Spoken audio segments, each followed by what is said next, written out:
Es muy placentero compartir con ustedes un poco algunas reflexiones y un poco de historia también, un poco de una historia nuestra muy particular. Yo estuve viendo cuando los chicos me llamaron para participar de estas jornadas, me puse un poco al tanto de las actividades que la Masota realiza acá en esta facultad, y los veo realmente muy comprometidos, con mucha fuerza, realizando cantidad, ¿no es cierto?, de actividades y sobre todo repensando situaciones muy particulares y muy importantes para la formación profesional. Sé que estuvieron haciendo todo un esfuerzo para poder reformular el plan de estudios de la carrera, colocando realmente, como dijo el compañero, dos ejes muy importantes, que son el tema de la historia, el tema de la memoria y el tema de los derechos humanos.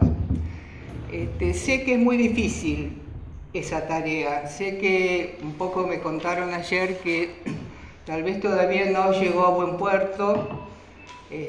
Hay muchas, yo tengo experiencias muy parecidas en Mar del Plata, ¿no es cierto? Yo siempre digo, es mucho más fácil hacer un vestido nuevo que remendar o transformar uno usado, ¿no? Y un poco llevándolo a eso, y me alegra mucho que esté Roberto acá, porque bueno, compartimos una historia juntos hace muchos años. Yo les quería traer un poco, haciendo memoria, la experiencia nuestra de Mar del Plata, que fue una experiencia muy particular, una experiencia, yo no sé si inédita, pero bueno, tuvo, digamos, características muy peculiares con la creación de las carreras, y nosotros creamos la Facultad de Humanidades. Yo soy primera promoción de la carrera de Sociología, que se abre en el año 68 en Mar del Plata. Y yo lo quería traer esto porque, como estamos pensando mucho en el tema de los derechos humanos, que es, digamos, una cuestión que está muy fuertemente incorporada, y sobre todo en estos últimos años que se hizo política de Estado, nosotros creamos, fue muy particular y muy especial la historia nuestra. ¿Por qué? Porque yo siempre digo, aparecen los proyectos cuando hay dando vuelta un espíritu de época, ¿no? O un clima de época. Era un clima de época muy particular ese el año 68. Pasaban muchas cosas en el mundo, pasaban muchas cosas en nuestro país. Había una dictadura, y a pesar de eso, que bueno, algunos dicen que fueron la dicta blanda, ¿no? Onganía, que se arrasó con la universidad con la noche de los bastones largos, pero parece que hubo algunos resquicios y algunas contradicciones, y en esos resquicios aparecieron los locos que venían de la Facultad de Filosofía y Letras de Buenos Aires. A la cabeza era un gran compañero, que yo creo que hubiera sido uno de los grandes teóricos, y siempre digo, cuando la dictadura arrasó con los mejores, que era Roberto Carril. Roberto Carril, un sociólogo muy importante de Buenos Aires, de la facultad. Él fue el primero que apareció en Mar del Plata y lanzó un curso que se llamaba Sociología, Ciencia y Aplicación, en el mes de febrero del año 68.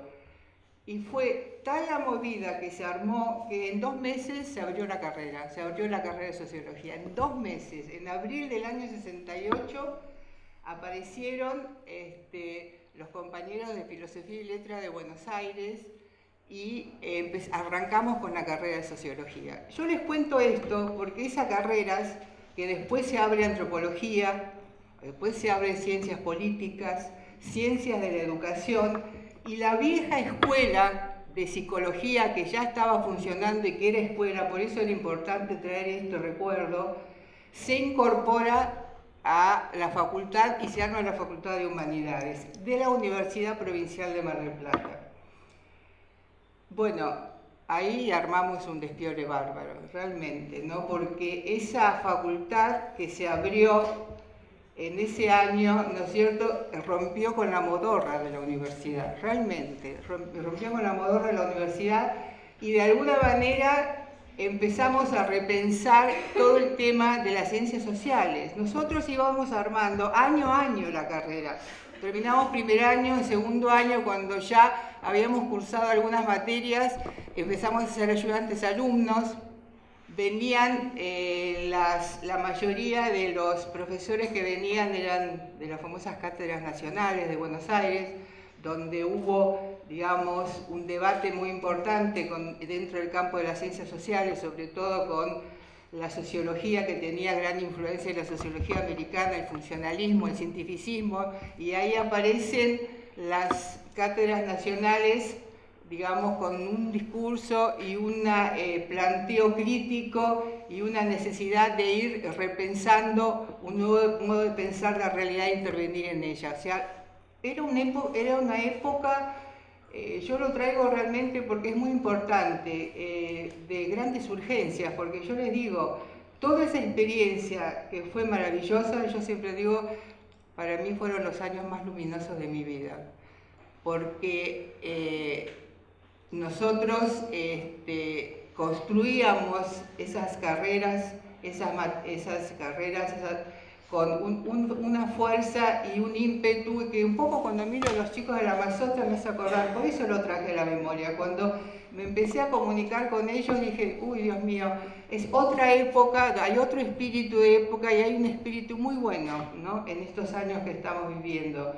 Y de alguna manera recordamos toda esa pasión que nosotros poníamos y nos duró realmente muy poco, porque todas esas carreras que se abrieron en el año 68, cuando las condiciones ya en el país y las situaciones de violencia eran muy fuertes, y en Mar del Plata pasaron situaciones de muchos asesinatos, años 74-75, las carreras se cerraron. O sea que la experiencia nuestra duró desde el año 68 hasta el año 75. En el año 75 la Universidad Provincial de Mar del Plata se nacionaliza, teníamos también la Universidad Católica y todas las materias de la Católica pasan a la provincial,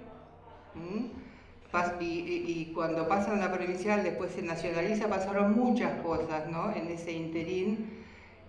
Yo creo que a pesar de que las urgencias eran muy grandes porque nosotros estudiábamos y militábamos, o sea, esos años fueron años de debates muy intensos permanentemente, ¿no es cierto?, y de fuerte militancia política también, pero de todas maneras el nivel académico de las carreras era excelente. Es más, la carrera de antropología, uno de los profesores que ahora es un profesor muy conocido, Eduardo Menéndez, que vive en México, fue una de las carreras que estaban, creo que en uno de los mejores niveles, en los primeros o los 3 mejores lugares en la Argentina. O sea que era una época donde de alguna manera uno decía, bueno, se militaba, pero también se profundizaba y se estudiaba. Fue terrible porque los debates eran muy fuertes y aparte había un amor propio, un orgullo como para poder formarse de la mejor manera posible. Yo les cuento esto porque nosotros atravesamos realmente situaciones después muy duras, ¿no? O sea, la historia, esto que les cuento a ustedes en realidad es muy poco. Nosotros no tuvimos la posibilidad, inclusive en la Universidad de Mar del Plata, la historia, que lo que fue esa Facultad de Humanidades, es conocida pero relativamente, ¿no? O sea, quedó ahí un poco en la sombra de la noche, y yo creo que fue un poco la experiencia académica y la experiencia política que movilizó y transformó esa universidad, y después nunca fue igual, ¿no? La carrera de psicología se abre en el año 86, que es la primera, después de la salida de la dictadura, y el resto de las carreras solo se reabre sociología a finales del año 2008, con mucho esfuerzo, con muchos cuestionamientos y pocas ganas de abrirla, pero se abre y las otras carreras todavía permanecen cerradas, ¿no? O sea, uno dirá, bueno, ¿qué tendrá que ver esta experiencia con el tema que nos convoca acá, que es el tema de los derechos humanos, ¿no? Y esta idea del reforzamiento como digamos, temática central. ¿Por qué? Porque nosotros, después de la cerrada, de las carreras se cierran, nos echan a todos. Roberto participó del proyecto porque antes de pasar a la tribu de los psicólogos, él era sociólogo. Él dice que es sociólogo. Bueno, él fue profesor en esa patriada que nosotros hicimos, ahí en esos años. Él venía de Buenos Aires junto con nosotros, docentes, fue profesor y nos daba una materia que era metodología de investigación social, que no la queríamos, porque nosotros queríamos militar y nosotros queríamos sociología política y nosotros queríamos trabajar las problemáticas sociales que existían en el entorno, en la Mar del Plata, en Argentina y en Latinoamérica, y queríamos construir una sociología latinoamericana y queríamos, entonces esa era una materia que no la queríamos, a él sí lo queremos, es más, después de tantos años nos seguimos queriendo, pero digamos que es importante y me gusta que esté Roberto, por ahí puede decir algunas cosas porque creo que como experiencia académica fue una experiencia maravillosa. Creo que rompió la mediocridad de la universidad en ese momento, le dio un impulso, ¿no es cierto?, muy importante que después se apagó. Después, el año 75, en abril del 75 nos echan a todos, yo era ayudante rentada en la facultad, Roberto está en otra lista de docentes, y realmente la universidad fue intervenida por la derecha del peronismo. Yo me tuve que ir de Mar del Plata porque el grupo de concentración nacional universitaria, que era cercano a la AAA, arrasó mi casa, entonces nos tuvimos que ir. Y bueno, y después de eso vino realmente la larga noche de la dictadura. Entonces ahí entramos a vivir en la clandestinidad y empezamos a escaparnos y bueno, algunos sobrevivimos, otros, la mayoría de los compañeros que nos acompañaron en esta patriada, Roberto Carri está desaparecido junto con su mujer.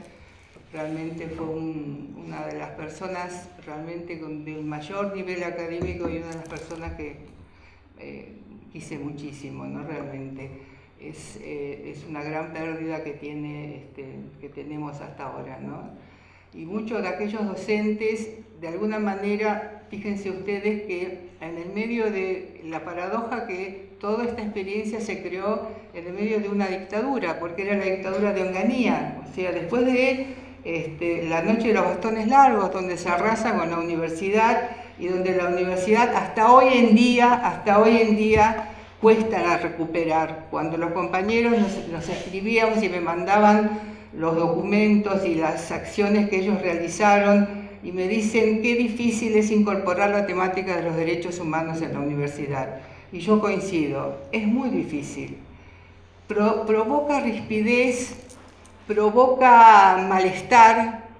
Hay una situación donde uno piensa que, bueno, en estos ámbitos donde se supone que hay mayor información, donde hay mayor formación, hay ciertas temáticas que en realidad cuesta mucho incorporarlas. La experiencia que nosotros tenemos en la Universidad de Mar del Plata, después de la intervención, la universidad sufrió una intervención durísima durante muchos años, costó muchísimo recuperarlo en la democracia y realmente el tema de la temática de los derechos humanos es una temática muy difícil de incorporar y muy difícil de generar, ¿no es cierto?, un acompañamiento y un entusiasmo para poder profundizar en estos temas. Y yo creo que ¿por qué? Porque el tema de los derechos humanos es como una temática que va atravesando, ¿no? Va atravesando, yo creo, todos los ámbitos del conocimiento, va atravesando todas las profesiones, y yo creo que tenemos el peso de la dictadura todavía, ¿no? El peso de la dictadura todavía se siente, a pesar de que pasaron años, bueno, y no son tantos, ¿no? Estas crisis y esta violación tremenda que nosotros sufrimos en la época de la dictadura, que después se prolongó, ¿no?, con la apertura democrática. ¿Por qué? Porque el tema de los derechos humanos quedó en el ámbito muy específicamente de la fuerza y la actuación que tuvieron los organismos de derechos humanos, ¿no? O sea, los organismos de derechos humanos fueron aquellos que fueron empujando,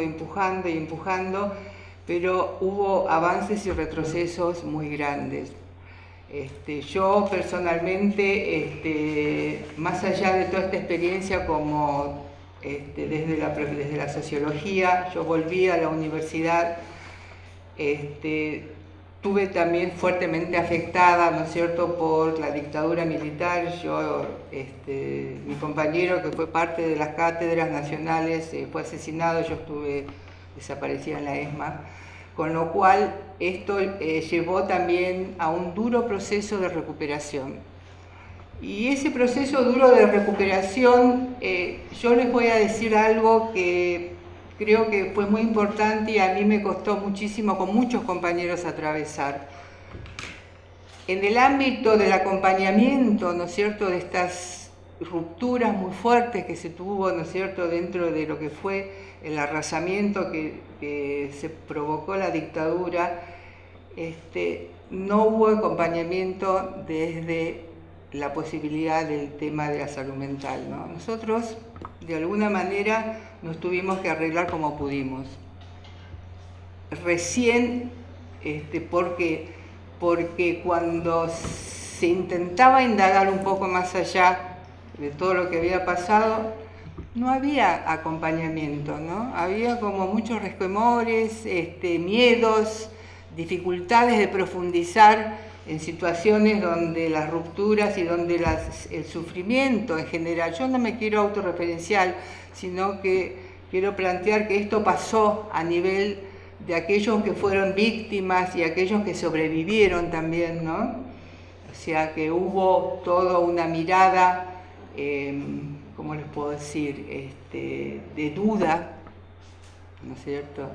Una mirada que era como acusadora, entre comillas, ¿no es cierto?, una mirada de desconfianza, y en realidad, sinceramente, fue muy difícil poder atravesar todos estos años.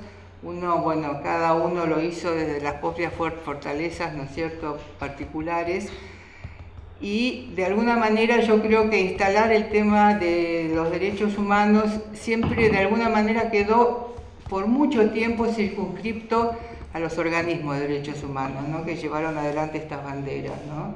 Las madres, abuelas y organismos como el CELS, como familiares, y que de alguna manera costó mucho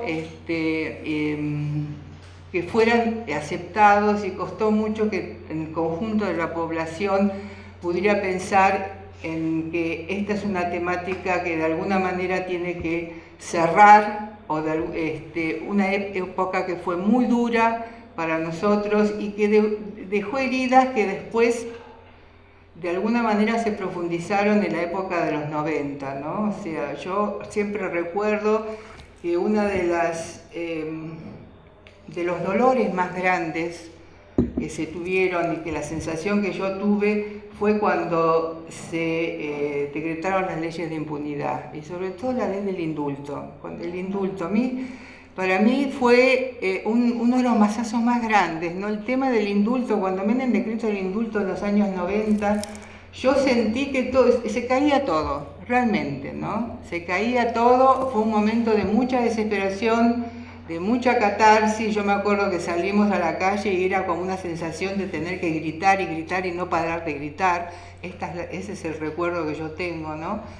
Y de alguna manera la época de los 90 fue un vaciamiento muy grande, ¿no? Fue un vaciamiento muy grande, esta vuelta a lo individual, esta necesidad de pensar solamente en cuestiones personales, y la cuestión de lo social fue dejada de lado. Fue muy difícil, y recién, yo creo, por eso le digo los espíritus de época, cuando yo les planteaba el tema de por qué nosotros tan rápidamente construimos nosotros, bueno, esos fueron muchos los profesores, nosotros acompañamos como alumnos, ¿no?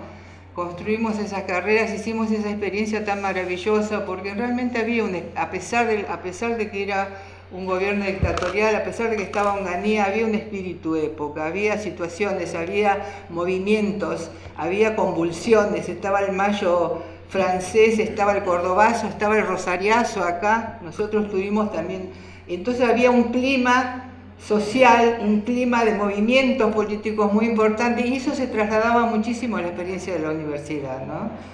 Nosotros unimos academia con política, unimos academia con política, y bueno, y creo que esa fue una experiencia, por eso le digo que fue corta, fue arrasada, fue vaciada en los 90, y ahora es como que hay otro espíritu de época, y yo quiero que ustedes lo aprovechen este espíritu de época, esta situación nueva, esta idea de que los derechos humanos aparecen realmente con fuerza en el debate, aparecen con fuerza como políticas de Estado, y estos avances hay que defenderlos. Esto hay que defenderlo porque todavía las marcas de la dictadura siguen abiertas, están los juicios permanentemente, ¿no es cierto? Nosotros vemos que todavía es una etapa de gran avance y mucho más, digamos, en relación a lo que se hizo en otros países. Fíjense que en Brasil recién están tratando un poco de hablar, abrir la memoria, porque hay un rechazo violento ante cualquier posibilidad de juzgar y de mirar los hechos del pasado. En Chile van avanzando mucho más lentamente también. Nosotros hicimos realmente un avance muy importante, ¿no? O sea, muy importante en este campo, y hay, yo creo que una conciencia y una reparación muy grande. Esta es la sensación que yo tengo, ¿no? O sea, la sensación de pensar de que cuando se decretó el indulto creíamos que se abría un pozo negro y caíamos todos adentro. Esa es la sensación que no solamente fue mía, sino que fue colectiva. Y la esperanza se renovó, ¿no? La esperanza se renovó en los años que vinieron, y sobre todo a partir realmente del 2003, yo creo que hubo como dicen, un volver a pensar que las transformaciones y la política es una buena palabra. Por eso yo creo que los jóvenes, con el entusiasmo que tienen en la militancia política, yo los aplaudo, yo los apoyo y les doy toda la fuerza, porque aprovechen este momento, porque la política es la única que tiene la capacidad de transformar, ¿no? De transformar la realidad, de transformar las situaciones, transformar situaciones de desigualdad, generar más justicia, y bueno, y apelando a los derechos humanos, que apelan al tema de la dignidad, ¿no? O sea, la dignidad del ser humano, de la dignidad de la posibilidad de ser sujeto de derechos, ¿no es cierto?, y poder construir una sociedad diferente. Y miren ustedes que, pensando en estos temas, cuando yo venía, le comentaba acá a las compañeras del panel, cuando venía en el colectivo desde Mar del Plata, generalmente yo leo los diarios ahora por la computadora, es más fácil a la mañana. A veces cuando me desvelo a las 5 de la mañana ya estoy leyendo las noticias. Bueno, pero justo como estaba viajando, compré el diario, compré el Página 12. Yo le decía, bueno, esto se los tengo que traer a ustedes porque es como que cayó este artículo y que tiene muchísimo que ver con el tema de la centralidad que deberían tener los derechos humanos y lo que se está repensando y lo que se está viendo a partir de las acciones que ustedes implementaron, que acá me contaban los compañeros, esta necesidad de recuperar la memoria, esta necesidad de darle nombre a los compañeros docentes y alumnos que fueron detenidos y fueron desaparecidos en esta facultad, la necesidad de colocarlos, y bueno, que me pareció tan importante este acto reparatorio que los compañeros de la Mazota impulsaron. Y referido a esto, al ponerle nombre, yo quería compartir con ustedes este artículo porque me pareció que era muy importante. Y aparte lo nombran a Mazota, así que piensen ustedes que dije, uy, esto es una casualidad impresionante. Ahora sí, por eso quiero compartirlo. Este artículo lo escribe Ana María Cariaga. No sé si ustedes saben quién es Ana María Cariaga. Ana María Cariaga es hija de una de las madres fundadoras de Madres de Plaza de Mayo. La mamá la secuestran, la tiran viva al mar. Yo cuando digo esto, ¿no? Cuando digo esto, que tiraban gente viva al mar, es como que a veces uno cuando lo repite muchas veces lo naturaliza, y es tan tremendo decir esto, es tan tremendo decir que en nuestro país tiraban gente viva al mar, que realmente me sigo estremeciendo. Ana María Cariaga es la hija de una de las madres cuyos cuerpos aparecieron flotando en la costa, en General Lavalle, y fueron enterrados como NN. Después se recuperaron, ¿no es cierto? Algunas todavía falta recuperar, no se sabe, una de las monjitas francesas, pero esto fue parte de la línea fundadora de las primeras madres junto con Azucena Villaflor. Y Ana María Cariaga es psicóloga, ella trabaja en la cátedra de psicoanálisis en la Universidad de Buenos Aires y escribió este artículo que la verte que viene como al pelo. ¿Tengo tiempo? Tenés un ratito. Bueno, leo algunos pedazos porque los quiero compartir con ustedes, que tiene que ver un poco con este tema de recuperar la memoria y el tema de cómo uno piensa los derechos humanos, ¿no? Son negación y otros mecanismos bajo la dictadura militar. El título es muy sugerente. Nadie sabía lo que todos sabían. Primo Levi, en su examen de la Alemania nazi frente al exterminio, explora los mecanismos de negación que muestran lo que esta sociedad no quería y no podía ver. Por eso a veces esa reticencia del tema de los derechos humanos, ¿no? En un Estado autoritario se considera lícito alterar la verdad, reescribir la historia, distorsionar las noticias, suprimir las verdades, agregar falsedades. La propaganda sustituye a la información. Pero no obstante, agrega, esconder al pueblo alemán la existencia del enorme aparato de los campos de concentración no era posible. Se trataba de crear y mantener una atmósfera de terror. Al analizar las contradicciones vinculadas con un saber no sabido, concluye que la mayor parte de los alemanes no sabían porque no querían saber. Más aún, porque querían no saber. Quien sabía no hablaba. Quien no sabía no hacía preguntas. A quien hacía preguntas no se le respondía. Esos mecanismos también encontraron su expresión en distintas etapas de nuestra historia. Durante la última dictadura, ¿ustedes saben cuántos centros clandestinos había en la Argentina? ¿Tienen idea? La Argentina estaba atravesada por más de 300 centros clandestinos de detención. Si ustedes ven el mapa de los centros clandestinos, había más de 300 centros. Durante la última dictadura fue por algo será, algo habrán hecho, de eso no se habla, proposiciones que, funcionando como velo del hecho traumático, después darían lugar a yo no sabía nada, qué terrible, qué horror. Y más tarde, ahora hay que olvidar, mirar para el futuro. Así se iba legitimando en el plano social y cultural un accionar ilegal, un genocidio que apuntaba al control social, colocando la figura de la desaparición como estrategia por excelencia para lograr ese objetivo. Nadie sabía lo que todos sabían. El secreto a voces, a la manera del secreto de familia, se extendía y marcó a fuego la conciencia de los argentinos a la hora de develarse la metodología de la represión.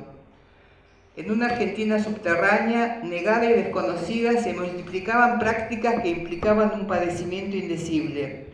Eran sostenidas desde ese goce oscuro de los dueños de la vida y de la muerte, erigidos ellos mismos en dioses, y se expresaba en sus propios dichos a los torturados inermes. Nosotros somos dueños de la vida y de la muerte. Nadie sabe dónde están, no lo vamos a dejar morir. Tenemos el tiempo del mundo para seguir torturándolos. Oscar Mazota, en el modelo pulsional 1980, exploró ese componente constitutivo del sujeto y señaló que estas pulsiones destructivas llegan a adquirir virtud ecuménica, para extenderse por el orbe entero. El ensañamiento y obsesión con las víctimas, las burlas, la satisfacción, la continuidad de repetición en el tiempo, El erigirse en amos de ese sujeto convertido en despojo ponen en relieve los más arcaicos deseos de omnipotencia, tal como señaló Freud en El malestar en la cultura. En esta obra Freud plantea su propia actitud defensiva ante la idea de la pulsión de destrucción para finalmente colegir que la inclinación agresiva es una disposición pulsional autónoma originaria del ser humano en la que la cultura encuentra su obstáculo más poderoso. En un gran número de personas, estas tendencias destructivas, antisociales y anticulturales tienen suficiente fuerza para determinar su conducta en la sociedad. Hoy, en una suerte de escucha de su propio discurso en forma invertida, los reos en el banquillo de los acusados asisten a los relatos de sus víctimas que describen como todo en el campo de concentración era una tortura. La tortura trascendía la búsqueda de información. No se podía llorar, no se podía reír, no se podía ir al baño, no se podía hablar. Todo era castigado mediante la tortura que, apuntando a la deshumanización, la despersonalización y la pérdida de identidad, respondía a cualquier manifestación de emoción, afecto, necesidad que expresara rasgos de humanidad. Lo que quiero es plantear el tema, de la desaparición como la figura, ¿no es cierto?, muy especial de lo que fue el proceso en la Argentina.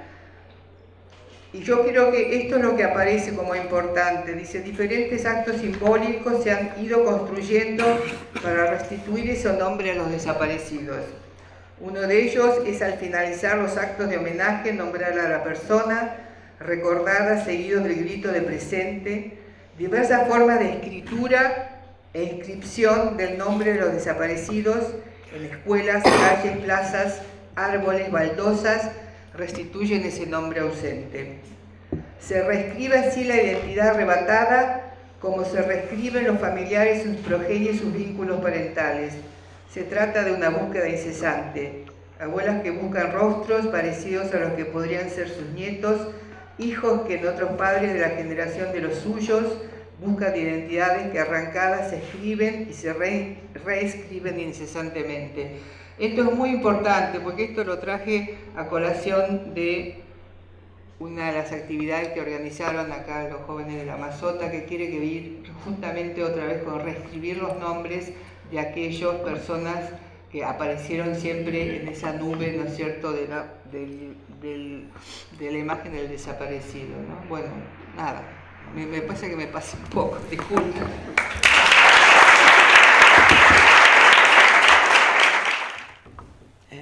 Bueno, buenas noches.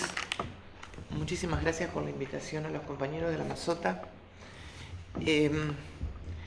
Es una buena oportunidad para algunos de los que estamos aquí, que tenemos una historia en común, que teníamos pendiente una tarea y que ustedes nos dan la oportunidad de compartirla.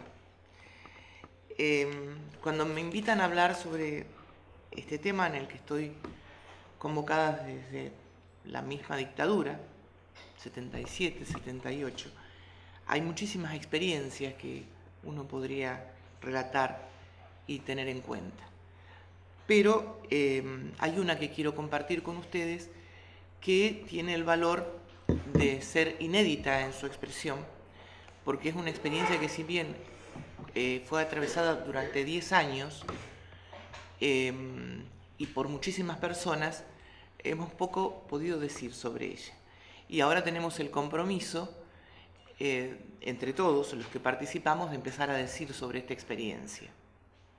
Esta experiencia se llamó Taller Había una vez en Rosario y estaba dedicado a los niños víctimas directas de la dictadura. Voy a comenzar con un poquito de historia de esto. ¿Cómo llegamos a este taller?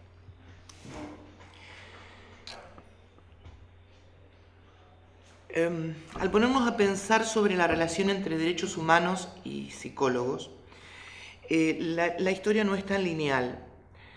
Podemos quizás hacer referencia a algo que creo que pocas veces se menciona, y es que como colectivo quizá no tuvimos muy buenos comienzos.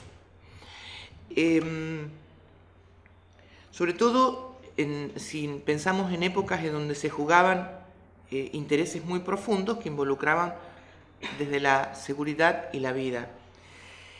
La organización de los argentinos en la defensa concreta de los derechos humanos comienza con la dictadura o poco antes, a través de los organismos que mencionaba Pablo.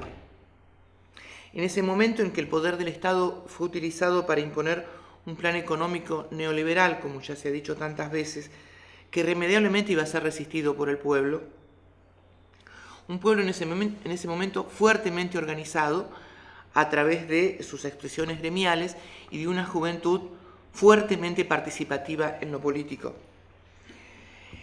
Solamente ese modelo podría ser implantado a sangre y fuego, no había otra posibilidad. Este modelo no fue pensado de la noche a la mañana, fue preparado meticulosamente. En esa preparación se incluía una infiltración en los sectores sociales para su conocimiento y su control, diferenciar a los cabecillas e ideas predominantes y luego realizar su posterior destrucción. Para esto comprendieron los pensantes de ese modelo neoliberal que hacían falta psicólogos, en dos sentidos. Primero, porque se supone que conocemos algo de la mente humana. Y segundo, porque la derecha vernácula también supuso siempre, y no entiendo muy bien por qué, que éramos revolucionarios per se. De hecho, la Facultad de Filosofía, en el viejo convento de calle Entre Ríos, era llamada la Cueva Roja. Allí fueron y encontraron muchos psicólogos dispuestos a colaborar con los personeros del régimen. Estos personeros del régimen y estos psicólogos dispuestos a colaborar lo hicieron con la mira de apropiarse de la facultad apenas pudieron, cosa que hicieron. Estos personajes que estudiaron, es una manera de decir, que obtuvieron el título de psicólogos de las maneras más espurias que ustedes puedan imaginar, se ocuparon en aleccionar, atender, asistir a las fuerzas de represión. Recuerdo todos sus nombres, no los voy a dar, si me los piden se los doy. Hubo casos paradigmáticos que inclusive después figuraron y hasta se les fue prohibido usar el título de psicólogos, porque realmente lo que hacían era vergonzoso en su práctica profesional, coherente con la forma en que se estudiaron y se recibieron. Al mismo tiempo que esto se daba, existía cientos de jóvenes que participaban en organizaciones políticas, promoviendo y generando uno de los periodos más importantes de nuestra historia en cuanto al involucramiento político juvenil. Bueno, luego viene la dictadura y el consecuente repliegue de las distintas formas de participación. Los que antes actuaban como espías y fueron en un momento echados a patadas de la facultad, ahora ocuparon todas las cátedras y la dirección de psicología ante la renuncia o el despido del mayor cuerpo docente existente. En ese momento y ante el avance de la represión y la creciente desaparición de miles de habitantes de nuestra ciudad y el país, comienzan a surgir los organismos de derechos humanos en Rosario. Pronto estos organismos descubren que ellos mismos precisan ayuda psicológica. Padecían en forma particular y grupal diferentes síntomas debido al sufrimiento que obviamente estaban viviendo. Allá fuimos pocos, muy pocos. No eran tiempos gloriosos y los psicólogos éramos un grupo bastante perseguido.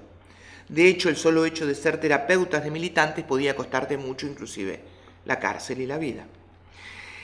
Bien, en esa tarea se comenzó a trabajar. Jóvenes recién recibidos, con poca experiencia clínica y sin ningún tipo de supervisión, pero dispuestos a colaborar con situaciones que hubiesen superado a grandes maestros del tema. Esta tarea fue particular en muchos sentidos, entre otras cosas porque los mismos pacientes eran también los compañeros de militancia diaria, porque la tarea era militante por sobre todas las cosas. Introducirse en la temática de derechos humanos implicaba meterse en una tarea política. El compromiso era político e ideológico, y sumabas a esto tu formación profesional. O sea, quisieras o no, si ibas a la Cortada Ricardone o a la calle Corriente, a la Casa de los Organismos, estabas involucrado en esta tarea. Además existía el hecho de la confianza. Los familiares, madres, esposas, desconfiaban con justa razón de todos, mucho más de alguien a quien debían narrar situaciones íntimas que podían perjudicar a los compañeros detenidos o desaparecidos. Esto implicaba que solo accedían a acercarse a profesionales que conociesen y confiasen, y estos eran los que ellos sentían cerca, acompañándolos día a día en su accionar.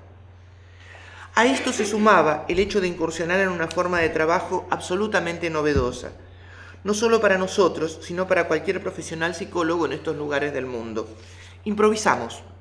Así comenzamos, improvisando, atendiendo consultas en el local, interviniendo cuando surgía algún conflicto interno, atendiendo a algunos pacientes en los consultorios privados, con el conocimiento mutuo que allí nos encontrábamos en terapia, pero que luego nos íbamos a ver en las marchas, en el local, yendo a buscar un compañero en peligro, pero eso lo íbamos a tratar en análisis, o sea, procurando sostener el encuadre en todas las aristas en que éste se jugaba. Así pasamos los peores años, solos en Rosario, sin contacto con terapeutas de otros lugares y con muy pocos del prójimo, del propio, de Rosario, para qué engañarnos, ¿no? Creo que no es necesario aclarar que el trabajo de estos años era obviamente absolutamente gratuito. Llegó el fin de la dictadura y con ello otra etapa. El aún esperar con vida a los desaparecidos. Muchos creíamos que con la democracia tenían que liberarlos. Vana ilusión. Solo quedaron los presos reconocidos en las cárceles del país, que fueron liberándose la mayoría, y allí fue verlos si se los podía ayudar, tratando de reparar algo de lo que los habían lastimado en el cuerpo y en el alma y en la psiquis. Ya no estábamos tan solos, comenzaban a sumarse otros colegas. Es en ese momento en el cual pudimos ver que nos rodeaban una cantidad de personitas que durante los años oscuros habían estado entre nosotros, durmiendo en sillas, esperando, escuchando testimonios atroces, mudándose de casa en casa, marchando con los adultos. Eran niños, hijos de los presos, de los desaparecidos, de los militantes, a quienes no se les había podido prestar atención. Tantas eran las urgencias que no habíamos visto a los niños. Era el momento de ocuparse de ellos. Y surge nuevamente la inventiva. Ya trabajábamos mancomunadamente con otros organismos del país, y de Rosario aparece la idea de comenzar a reunirnos con los chicos para realizar juntos las tareas que se nos ocurriesen entre todos. El primer objetivo era brindarles un espacio propio. Ahora nos íbamos a reunir y trabajar con los chicos y para los chicos. Era importante convocarlos muchas veces, venciendo sus propias resistencias, ofreciendo un espacio de confianza, de crecimiento conjunto. Se trataba de niños que habían crecido ocultando sus nombres, mintiendo sus domicilios en las escuelas. Muchos se habían criado lejos de sus padres, con familiares que culpaban a estos del abandono, y ellos habían mamado el rencor y la vergüenza de tener a los padres presos o desaparecidos. Otros crecieron en la mentira, con abuelos o tíos que ocultaban la verdad, por miedo o por no saber qué hacer. Eran niños cuyos roles familiares habían tenido que cambiar, niños que habían nacido en medio de la tortura de sus madres, que habían estado presos ellos también, niños que venían del exilio, niños huérfanos, niños que buscaban a sus padres ausentes, en cada hombre o mujer que veían parecidos a la imagen o las fotos que conservaban de ellos. Estos niños marchaban como adultos por las calles con carteles colgados de sus cuellos pidiendo aparición con vida de sus papás. No iba a ser fácil la tarea. Uno de los grandes temores era no crear otro gueto, otro lugar donde ellos fueran diferentes y alejados del resto de los chicos. Se nos ocurrió como medida parcial que pudieran invitar a los amigos que quisieran venir, y así lo hicieron. Otra de las advertencias más fuertes era que ninguno de nosotros se viese tentado a bajar línea política, reivindicando las posiciones políticas de sus padres o alguna otra posible. Al mismo tiempo, y creo que esto era lo fundamental, hacerles dejar de sentir vergüenza de su historia. El discurso hegemónico durante la dictadura era que los militantes eran delincuentes, asesinos, terroristas, que debían ser delatados y perseguidos, y los niños se habían criado con eso. El planteo fue decir la verdad, que sus padres habían dado su libertad y su vida porque viviéramos en un mundo mejor, que su lucha era una lucha justa y que lo habían hecho pensando en ellos para dejarles un mundo más digno. También había que pensar qué podía pasar con el aprendizaje escolar en niños cuyos padres habían sido matados por pensar, cómo esto iba a marcarlos. Con algunas de estas premisas empezamos a trabajar. Lo llamamos talleres y funcionaron en Rosario, Buenos Aires, Córdoba, La Plata. Recibíamos una subvención de Rädda Barnen, un organismo sueco que donaba anualmente un dinero que alcanzaba para comprar algunos útiles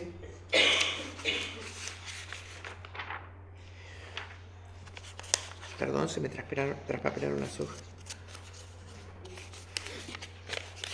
Y la merienda de los sábados, porque esto se decidió, reunirnos los sábados por la tarde, toda la tarde. El problema era dónde. Para esto usamos los lugares más increíbles, pero quiero mencionarlos a modo de agradecimiento en ese momento que todavía no era fácil ni seguro cobijarnos. El primer año nos reunimos en un local de Lirdes, una hermosa casa que nos prestaban una banda de como 60 tipos entre grandes y chicos sin preocuparse de los defectos de nuestro accionar. Luego nos fuimos a una viejísima casona del partido intransigente, que por milagro no se terminó ya cayendo con nosotros adentro. Una temporadita estuvimos en el local de una gremial, otra época funcionamos en la Facultad de Bellas Artes. Lo nuestro fue un deambular constante y esto duró más de 10 años. ¿Qué hacíamos allí? Nos dividíamos en talleres con cada temática específica, teatro, títeres, educación física, pintura, etc. Ya que a nuestra propuesta se unieron profesores de todas estas materias, actores, pintores, maestros, profesores de educación física, psicólogos. Los chicos elegían qué tareas realizar, pero se tendía a que en cada espacio se cumpliera un cometido, un objetivo. Los talleres de reflexión eran los que llevábamos adelante los psicólogos. Trabajábamos desde las 2 hasta las 6 de la tarde, luego nos reuníamos en la semana para debatir lo que había sucedido y programar actividades.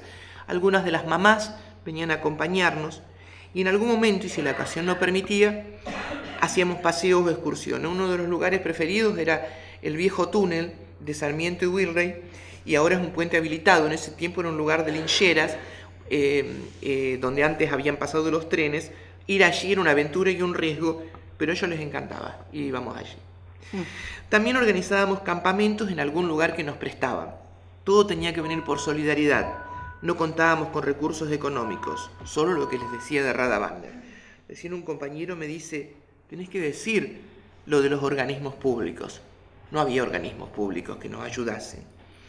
Esta misma experiencia se repetía, como ya dije, en otras ciudades, con las cuales manteníamos comunicación y algunas esporádicas visitas. Hubo una de ellas que marcó significativamente a los chicos. Conseguimos unas vacaciones gratis en los balnearios de Chapalmalal. Fuimos a los talleres Julio Cortázar de Córdoba, de la Amistad de La Plata, el de Buenos Aires y había una vez de Rosario. La mayoría de los chicos nunca había visto el mar. Disfrutaron muchísimo. El problema fue al regreso y debíamos separarnos. Esto fue desgarrador. Tomamos un tren y nos íbamos separando por etapas. Primero llegamos a La Plata y luego de una visita a su taller y a la ciudad debíamos seguir a Rosario y luego continuarían los cordobeses. Realmente no habíamos previsto lo que luego sucedió. Los chicos se abrazaban y no querían separarse. Lloraban a los gritos para que cada grupo no se fuera. La situación nos superaba, fue difícil para todos. Se manifestaba allí nuevamente el trauma de la pérdida, esas que tanto habían marcado sus cortas vidas. Al regresar a la actividad cotidiana lo hablamos mucho, como a todo lo que nos pasaba, pero aún nos preguntamos sobre aquella experiencia. Quizá los años nos dieron la respuesta. En 1994, los mismos chicos, ahora jóvenes, deciden encontrarse en Córdoba, en una reunión de camaradería, y allí ellos mismos deciden crear hijos. Nunca más se separarían entonces. Las circunstancias pueden alejarlos o acercarlos, pero algo los identificará para siempre. Son hijos de una historia común. Terrible, pero que los marcó de una manera determinada, como a muchos incansables defensores de la vida. Voy a tratar de narrar lo que nos compete como psicólogos. ¿Qué hacíamos nosotros en esos talleres? Lo que mejor nos sale que es escuchar y tratar juntos de encontrar un sentido a eso que nos pasa. Ese era el lugar donde se hablaba de lo que los chicos querían. Allí se lloraba, se enojaban, discutían, razonaban. Obviamente esto mismo se manifestaba en cada uno de los otros talleres. O sea, lo que tratábamos era de resolver a través del juego y la palabra las situaciones traumáticas vividas. Allí comprobábamos cómo cada niño resolvía su historia con los recursos que contábamos, cómo colaboraba o no su entorno en el que había vivido, cómo circulaba la palabra en un ámbito global en la cual ésta había estado prohibida. Pudimos comprobar las marcas que las mentiras o el ocultamiento había dejado en sus mentes y cómo al instalar palabras reparadoras comenzaban a restañarse las heridas, a modificarse los vínculos con sus familiares. Recuerdo el caso de una niña de 11 años que llegó al taller enojadísima. Su padre estaba ausente desde hacía mucho tiempo y su madre había estado 9 años presa. Se había criado con familiares que les decían que ellos eran responsables del abandono. El primer día que llegó dijo que venía contra su voluntad porque nosotros queríamos lavarle la cabeza. Continuó viniendo, convirtiéndose en poco tiempo en una de las más activas, y se modificó el tirante vínculo con su familia y fundamentalmente con sus mamás. Una de nuestras consignas era no hablar de política partidaria, de ninguna manera, pero sí romper con el discurso dominante de vergüenza y escarnio contra los presos y los desaparecidos. Esos hombres y mujeres eran luchadores, que habían arriesgado o dado sus vidas por un mundo más justo. Por tanto, eran dignos de respeto y admiración. Esto que se dice en pocas palabras era motivo de largas charlas y discusiones. Uno de los objetivos claros era correr a los niños del lugar de la discriminación y la vergüenza en los que los había subsumido la dictadura. Se habían criado en el silencio. Hoy había que restituir el derecho a la palabra y a la verdad. Donde había habido silencio había que poner palabras. Donde solo existían mentiras era urgente hablar de la verdad. Donde el olvido era necesario había que instalar la memoria. Donde estaba la soledad ahora debíamos ahuyentarla con amor y abrazos. Dentro de lo posible había que restituir los roles parentales. Donde se había instalado el desamparo había que establecer nexos de protección. Por esto nos reunimos largo tiempo y creo que logramos mucho de aquello propuesto. Hoy nuestros chicos son más grandes en edad de lo que nosotros los talleristas éramos en ese momento. Han crecido y nos siguen maravillando. Uno de ellos dice: cuando estaba en Europa y tuve que llenar mi currículum, puse mi participación en el taller Había una vez, porque fue una de las cosas más importantes que me pasó en mi formación. Cuando tuve que trabajar en un barrio marginal con los pibes, me dije: ¿qué hago? Lo que hacíamos en el taller. Y hasta nos invitaron a los viejos talleristas a colaborar. Lo repitió tal cual y dio muy bien sus frutos.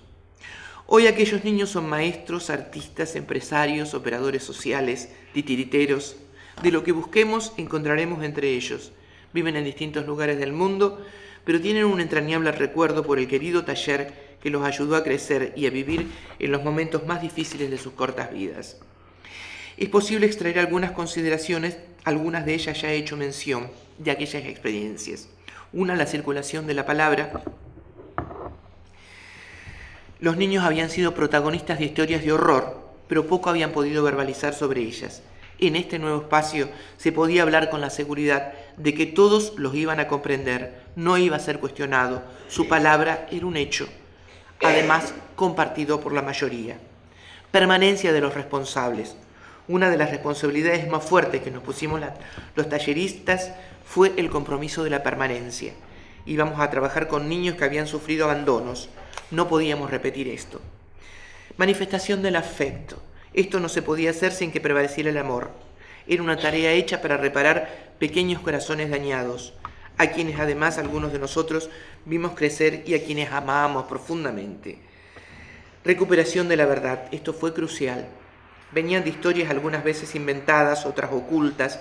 Era necesario poner luz y palabras donde no había ni preguntas, darle sentidos a términos incomprensibles para cualquiera. Por ejemplo, explicar qué era un desaparecido y cómo es que si estaban muertos no había cementerios ni tumbas. Y continuidad del proyecto.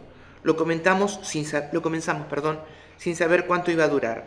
Era ponerse a caminar juntos. Pero no era una escuela, por ejemplo, que tiene etapas. Era parecido a la vida que transcurre y la vida misma nos iría diciendo: La seguridad, los niños se sentían seguros, sabían que contaban con el resto, que éramos sus referentes y de alguna manera sus protectores. Uno de los chicos dice en su colegio que sus tutores eran los psicólogos del taller y que nosotros éramos quien debíamos ser convocados cuando era necesario. Una referencia histórica y geográfica.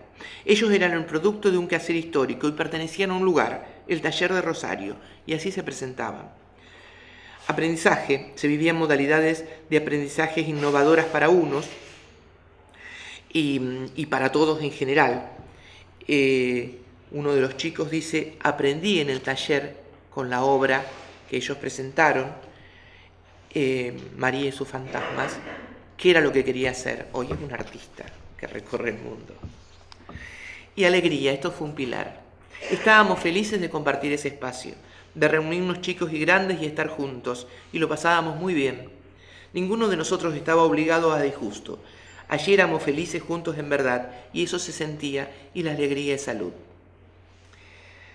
De estas premisas con las cuales partimos podemos extraer algunos conceptos. Nuestra generación, como ya lo dijimos, fue protagonista de hechos marcadamente fuertes, donde la violencia de un Estado arrasaba de manera brutal a todo lo que se opusiese a su designio. De este periodo los niños fueron víctimas privilegiadas. De ellos nadie imaginó que podían ser secuestrados o torturados, asesinados o desaparecidos. Esto no respondía a un pensamiento lógico. Lo que no nos habíamos dado cuenta entonces era que la lógica ya no tenía nada que ver con lo que acontecía. Quizá lo hubiéramos supuesto de haber sabido lo que Franco hizo con los niños republicanos, pero esto era una verdad silenciada y de esto siguen sufriendo las consecuencias los españoles. Según los teóricos de la transmisión generacional, si no se elaboran los traumas causados por la violencia política de forma consciente y abierta, ya sea por razones externas o internas, sus efectos nocivos interfieren en el funcionamiento social y políticos de futuras generaciones. Por esto creemos que uno de los principales logros fue poner palabras al silencio, generar un espacio donde todo pudiera ser dicho sin riesgo de sanción, hacía posible que esta palabra circulase frente a lo que había sido hasta el momento el silencio. Frente a una situación horrorosa y estigmatizante, las secuelas en la psiquis equivalen a un trauma. A él solo es posible hacerle frente con los recursos que la psiquis le brinde, pero por sobre todo, a una edad tan temprana, tiene que ver con lo que el entorno les proporcione. Dice Clara Valverde, el no nombrar lo que vemos y sentimos no es bueno para la salud de nuestra sociedad, y agrega, el silencio otorga el horror. Desterrar el silencio poniendo palabras en su lugar fue uno de nuestros objetivos primordiales. 2 metros fueron los que comenté. Uno de los significados más difíciles fue la de decir desaparecidos. Las sociedades han creado ciertos ritos que dan lugar a los pasajes. El rito de la muerte marca las diferentes culturas de manera predominante. Si esto se borra de un golpe, si el padre o la madre de pronto desaparecen, no están más y hay tan poco de ellos para recordarlos, es necesario realizar una reconstrucción de aquello ausente con los elementos posibles. Una niña nacida en cautiverio y su papá asesinado antes de ella nacer, dice, lo que más me duele es que mi papá nunca me tocó. Otro pregunta, ¿él sabía que yo iba a nacer? Otro niño arma con plastilina un cementerio en donde enterrar a su padre desaparecido. La desaparición se basa en la producción de desconocimiento, y al desconocimiento se lo combate con la recuperación de la memoria y el conocimiento de la verdad. Cuando la verdad es ocultada o falseada, algo de la misma se filtra y el niño cree otra verdad, y frente a esto hay ejemplos que nosotros pudimos apreciar. Los niños con los que trabajábamos habían visto interrumpidas sus vidas abruptamente, y esto también hacía que perdieran una relación con el entorno conocido. Uno de los logros fundamentales del taller fue el realizar un proceso colectivo de inclusión en el que pudieran comenzar a inscribir sus historias individuales en un marco social. Habíamos visto cómo lo traumático vivido había dejado huellas en la conformación de su identidad y comprendimos que la reparación entonces solo es posible estableciendo la ligación de su historia particular con el entorno social. Tal como Holbrook plantea en los marcos sociales de la memoria, la importancia de la relación entre los constructores sociales y la memoria individual, lo que les había sucedido a cada uno de ellos y que hasta ahora en la mayoría de los casos había sufrido y procesado en silencio como pudieran, en esta experiencia grupal se hacía posible incluirlo en la historia colectiva, en la historia del país. Formaban ya parte de un proceso social. Ese mismo transcurrir estuvo señalado por la historia política y su referencia a los derechos humanos de ese momento. Se mantenía vivo aún el temor de que los militares volvieran al poder y esto marcaba nuestro accionar. De hecho, cuando las amenazas de golpe de aquellos años, de los 80, elaboramos rápidamente permisos ante escribanos públicos de cada uno de los chicos para que cualquiera de los compañeros pudiera salir del país con ellos, en caso de que volviera la persecución. En definitiva, la realidad nos marcaba cada paso, pero a diferencia de lo que los niños habían vivido anteriormente, ahora en lugar de silencio circulaban palabras. Donde había habido soledad, ahora estaba el abrazo de los compañeros, y donde había habido ocultamiento, ahora se hacía presente la verdad. Y este es el valor de los talleres: haber podido accionar activamente frente al trauma, permitir a los niños y a nosotros mismos dejar de ser víctimas pasivas ante el horror social vivido y transformar en sujetos activos, protagonistas de una experiencia reparadora de lo traumático vivido y posicionarnos de otra manera frente a la vida por venir.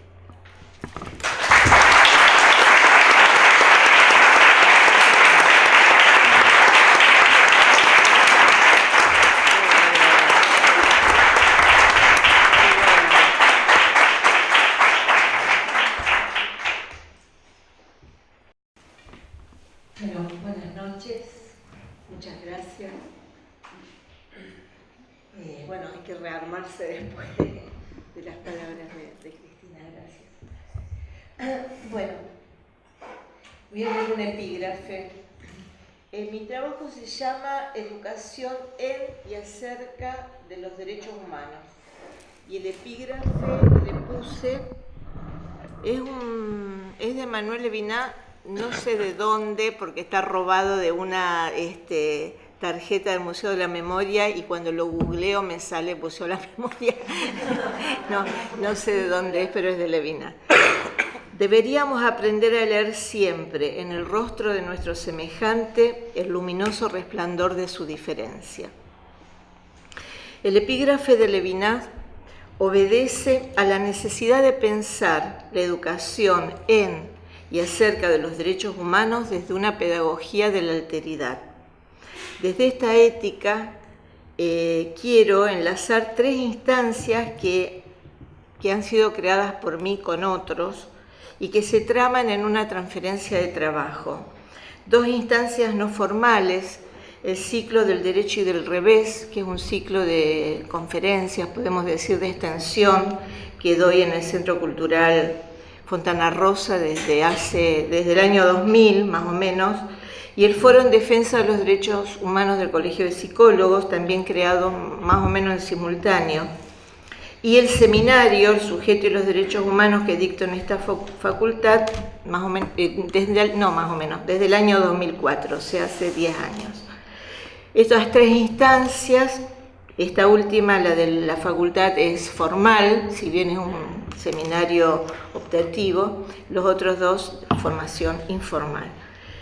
Se han ido tramando y enriqueciendo mutuamente. Este tramo lo titulé Violencia, Derecho Subjetivo y Derechos Humanos. Eduardo Gruner, en su ensayo sobre la violencia y la teoría política, toma el mito moderno planteado por Freud cuando dice: la sociedad reposa entonces sobre la responsabilidad común del crimen colectivo. La violencia funda la ley y se incorpora a ella. La ley se constituye entonces en el único ámbito legítimo de aplicación de la violencia.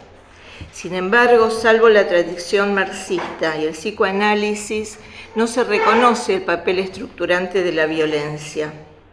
Y justamente, dice Gruner, el Estado moderno y el imaginario contractualista es posible porque no solo se reniega la violencia de la clase dominante sobre la dominada, sino la de las propias clases más desposeídas, que fueron las que pusieron el cuerpo y la sangre en la Revolución Francesa, considerada simbólicamente iniciadora de la modernidad política. Para que se pueda sostener la tesis del contrato social, se debió renegar la violencia, la fuerza de esas clases más desposeídas que lograron derribar a la monarquía en esa célebre gesta. Y eso, dice Gruner, se logró merced a un mecanismo social que es semejante al mecanismo de renegación a nivel individual. Por eso, en el cuerpo del derecho que comienza a conformarse en ese momento, y que hoy sería, digamos, lo que da origen a los derechos humanos, hay algo más, algo que va más allá de los intereses de la burguesía. Esto podemos vincularlo con lo que desde el paradigma crítico Eduardo Barcesat plantea como adecuación imposible entre derecho subjetivo. Para los que no son abogados, le aclaro que no tiene nada que ver con el sujeto que vemos en la facultad, sino con el sujeto de derecho. Entonces dice Barcesat que hay una adecuación imposible entre el derecho subjetivo y los derechos humanos. El derecho subjetivo, dice Barcesat, es la facultad de poner en movimiento el aparato jurisdiccional para obtener el cumplimiento de lo que es debido, y es también la participación en el proceso de formación de las decisiones concernientes al poder, voto, revocación de mandato, etc. Pero ese aparato jurisdiccional nada puede hacer, por ejemplo, si existe una amenaza de ataque por parte de otro Estado. ¿Cómo apelar al derecho inalienable a la paz?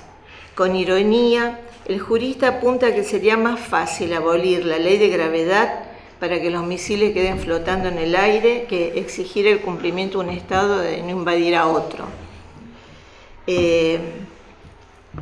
Las políticas del sistema capitalista, bueno, lo mismo sucede con el derecho a una vivienda digna o con respecto al trabajo, ¿no? El derecho al trabajo. Las políticas del sistema capitalista aseguran el derecho a la propiedad privada a quienes ya son propietarios, pero no a los que no lo son. Dice Barcesat, parece evidenciarse que el sistema jurídico está diseñado respondiendo a la relación de intercambio, al proceso ampliado de reproducción de capital y asegurar el área de inversión, o lo que no es más que sus formas jurídicas, al derecho subjetivo patrimonial, al contrato, al derecho de propiedad privada sobre los instrumentos de producción. Los derechos humanos no solo no tienen operatividad dentro de este marco, sino que son en muchos supuestos disfuncionales respecto al sistema jurídico. De todos modos, que estén incorporados a la Constitución, y como sabemos que los viola el Estado, los derechos humanos, de todos modos que estén incorporados a la Constitución, realmente ofrecen un fenomenal herramientas de lucha para exigir que se cumplan. El otro punto que tiene mucho que ver con lo que se ha trabajado recién, memoria y educación en derechos humanos. La burguesía, considerada en el Manifiesto Comunista como la clase que ha desempeñado en la historia un papel altamente revolucionario, sostiene su poder en la fuerza que le da la propiedad de los medios de producción y en el aparato represivo que defiende los mismos. Y también merced a la renegación que habíamos visto antes, ¿no?, de las fuerzas de las otras clases y a la alienación de trabajo asalariado. Al mismo tiempo que ha dado origen a los progresos más sublimes, de los que habla el iluminismo, también ha producido Auschwitz. La Declaración Universal de los Derechos del Hombre del 10 de diciembre de 1984, 48, Orwell, es producto de haber sido imposible negar ya de lo que es capaz el hombre moderno, de lo que fueron capaces hombres pertenecientes a una de las culturas más desarrolladas, como fue la alemana, y que fue para Freud, que murió unos días antes de la Segunda Guerra, fuente de gran decepción, ¿no? Descubrir lo que Freud llegó a descubrir antes de morir. Así como los derechos humanos comienzan a desplegarse a partir de estos trágicos hechos en Europa, en el mundo, digamos, en América Latina se tomaron como bandera de lucha a partir de las dictaduras que se extendieron a lo largo de los años 70 del siglo pasado en nuestro continente y que han acuñado la consigna del nunca más. A esto es a lo que hace referencia Adorno. Dice Adorno: La exigencia de que Auschwitz no se repita es la primera de todas las que hay que plantear a la educación. Cualquier posible debate sobre ideales educativos resulta vano e indiferente en comparación con esto, que Auschwitz no se repita. Respecto de la memoria, dice Primo Levi en su último texto de su trilogía de Auschwitz, Los hundidos y los salvados: toda la historia del breve Reich milenario puede ser releída como una guerra contra la memoria, una falsificación orwelliana de la memoria, una falsificación de la realidad, una negación de la realidad hasta la huida definitiva de la misma. Justamente este hombre, que sobrevivió lo más siniestro que puede realizar el ser humano, terminó difundiendo durante toda su vida esta memoria, dedicado a una tarea pedagógica con niños y personas de todas las edades y todas las nacionalidades, en lo que podríamos pensar también como parte de una educación no formal. El otro punto que tomo es disyuntivas de la fraternidad y la alteridad. Sabemos que en el reverso del júbilo ante la imagen del semejante que le anticipa al infante su propia imagen corporal integrada está la tensión agresiva, la polaridad omnipotencia-impotencia, aquella lógica que a nivel de lo social Lacan nombra irónicamente como la de la dama de beneficencia. El vínculo fraterno entonces tiene en su germen una ambivalencia que San Agustín describe en sus Confesiones. No es casual que el primer crimen de la Biblia sea un fratricidio, el de Caín ofendido por el rechazo que Jehová hace de sus ofrendas de agricultor, aceptando como más valiosas las del pastor Abel. Es de destacar que sería el Padre Jehová quien inocula el germen de la rivalidad, rechazando una ofrenda por sobre la otra en lugar de valorar a ambas en su diferencia. En realidad, esta ambivalencia en el lazo fraterno es la ambivalencia de todo lazo humano, pero el fraterno es aquel en el que el odio es más intenso, más criminal. Dice Mario Pujol, toda guerra es desde esta perspectiva una guerra fratricida, es decir, una guerra civil. El odio fraterno es el que se dirige al extraño, al extranjero, al que habla otra lengua, profesa otra fe. Es un odio irreductible, el odio de la paranoia. Pero en el otro extremo podemos encontrar un amor sublimado, despulsionalizado, un amor que va más allá del deseo y de la voluntad de poder, solidario, altruista. Este lazo que yo he encontrado en un texto maravilloso de Freud, que escribe poco antes del exilio, todavía en Viena, en el año 38, viejo, enfermo ya de muerte, perseguido por el nazismo, cuando escribe el prólogo, un primer prefacio al tercer ensayo sobre Moisés y el monoteísmo, y pensando que no iba a ser publicado. Después, cuando él llega a Inglaterra, tiene la suerte de llegar a ver que se lo publicaron. En Moisés y en el monoteísmo, en ese prefacio, dice Freud, pensando que no iba a ser publicado, dice, podrá quedar entonces guardado en el secreto hasta que llegue alguna vez el día en que pueda asomarse impunemente a la luz o hasta que pueda decirse a quien sustente idénticas conclusiones y pareceres, en tiempos más tenebrosos ya hubo una vez alguien que pensó como tú. Lacan, por su parte, en uno de los textos justamente en los que trabaja el estadio del espejo, finaliza diciendo del hombre de la modernidad, es a esta víctima conmovedora, evadida por lo demás irresponsable en ruptura con la sentencia que condena al hombre moderno a la más formidable galera a la que recogemos cuando viene a nosotros. Es a ese ser de nonada a quien nuestra tarea cotidiana consiste en abrir de nuevo la vía de su sentido en una fraternidad discreta por cuyo rasero somos siempre demasiado desiguales. ¿Hubo alguna vez alguien que pensó como tú? Fraternidad discreta, es decir, fraternidad en la diferencia, en el uno por uno. Amor sublimado sin dudas, amor que consideramos podemos contribuir a construir. Fernando Ulloa, a partir de ser perito de parte y clínico de víctimas de terrorismo de Estado, acuña conceptos reveladores. Uno de ellos es el de encerrona trágica. Dice que es una situación de dos lugares, opresor oprimido sin tercero de apelación. Y agrega que la encerrona trágica tiene como situación, como ejemplo paradigmático de la tortura. Pero también toma un concepto que es freudiano, muy viejo y que es muy poco tomado, y que es el de ternura. Y él dice que la ternura, que es es el miramiento por el niño, es la pulsión erótica y tanática cortada en su fin erótico y tanático, y que posibilita que un niño pueda ser criado, digamos. Él dice que es el fundamento de los derechos humanos. Dice que la ternura es el fundamento de los derechos humanos.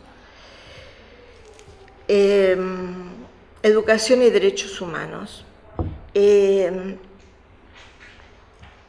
La desigualdad entre el que sabe y el que no sabe promueve vínculos de autoridad y poder.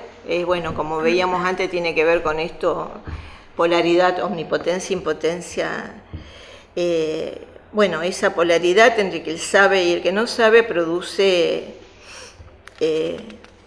vínculos de autoridad y de poder.